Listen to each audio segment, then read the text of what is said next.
نحمده ونصلي على رسوله الكريم اعوذ باللہ من الشیطان الرجیم بسم اللہ الرحمن الرحیم السلام علیکم ورحمۃ اللہ وبرکاتہ۔ اتم الصیام علی اللیل، رات تک روزے کو رات تک پورا کرو۔ روزے کو رات تک پورا کرنے کا کیا مطلب ہے، اس ویڈیو میں ڈسکس کریں گے انشاءاللہ۔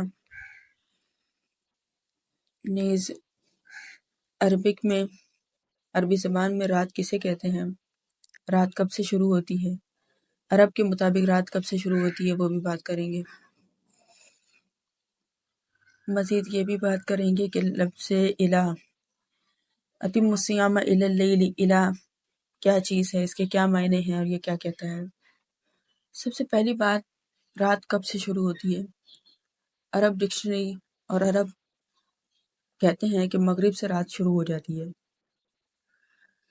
نمبر 2، معترضین کہتے ہیں کہ مغرب سے رات کیسے شروع ہوتی ہے، تو میں ان سے صرف اتنا پوچھنا چاہتی ہوں کہ مغرب کے 10 منٹ بعد کون سی رات شروع ہوتی ہے۔ رات تو پھر عشاء سے شروع ہوتی ہے، تو پھر عشاء کے وقت روزہ کھولنا چاہیے۔ آپ کے مطابق امت 1500 سال سے کیا روزہ توڑتی ہوئی آ رہی ہے، روزہ فاسد کرتی ہوئی آ رہی ہے۔ رسول اللہ صلی اللہ علیہ وسلم کا ارشاد پاک ہے، میری امت کے لوگوں میں اس وقت تک خیر باقی رہے گی جب تک وہ افطار میں جلدی کرتے رہیں گے۔ صحیح بخاری حدیث نمبر 1975۔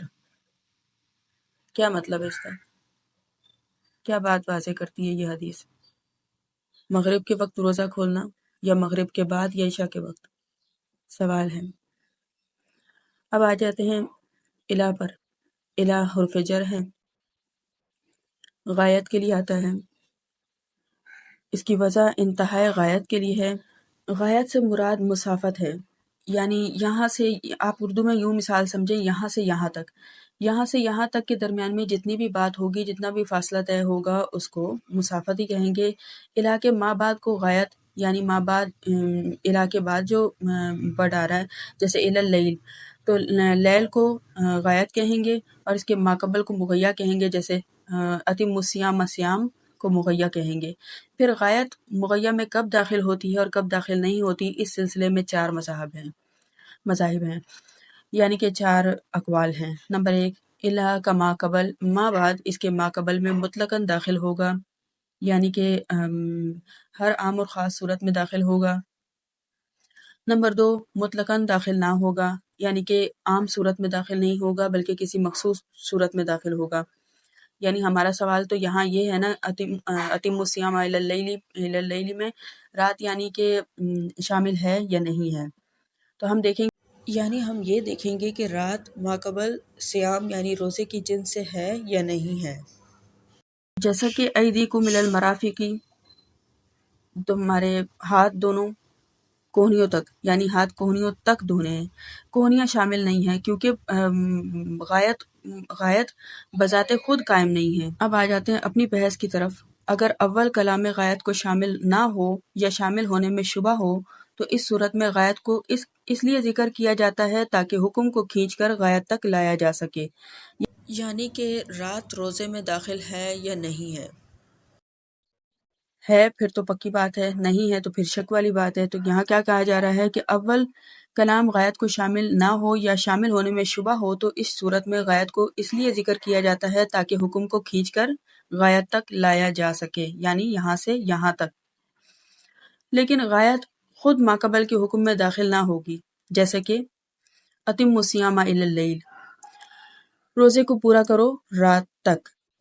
یہاں چونکہ غایت یعنی لیل، رات، مغیّہ کی جنس کو، مغیّہ یعنی صوم، روزے کی جنس کو شامل ہی نہیں ہے، لہٰذا قاعدے کے مطابق مغیّہ کو کھینچ کر غایت تک لایا جائے گا، غایت کے اندر داخل نہیں کیا جائے گا، غایت تک لایا جائے گا، یعنی کہ شروع غایت میں ہی اس کو پورا کر دیا جائے گا، اور حدیث بھی اس پر دلالت کر رہی ہے۔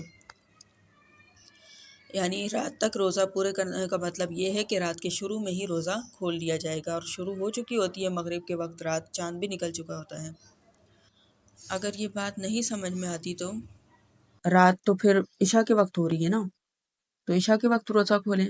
مغرب کے وقت یا مغرب کے 10 منٹ بعد تو کوئی رات شروع نہیں ہو رہی۔ اور عرب سے جب پوچھا جائے کہ رات کب سے شروع ہوتی ہے تو وہ کہتے ہیں مغرب سے شروع ہو رہی ہے۔ رسول اللہ صلی اللہ علیہ وسلم کی حدیث بھی دلالت کر رہی ہے کہ روزے کو جلد از جلد کھولو۔ اب عشاء تک کی تو دوری کوئی بھی نہیں اختیار کر رہا نا، کوئی بھی مذہب نہیں اختیار کر رہا، اور مغرب کے 10 منٹ بعد کوئی رات ہونے والی نہیں ہے، لہٰذا اس میں گفتگو ہو چکی ہے، ائمہ کرام فقہا کرام گفتگو کر چکے ہیں۔ اللہ تعالی ہمیں سمجھنے کی توفیق عطا فرمائے۔ وآخر الدعوانا ان الحمد للہ رب العالمین۔ جزاک اللہ خیرا۔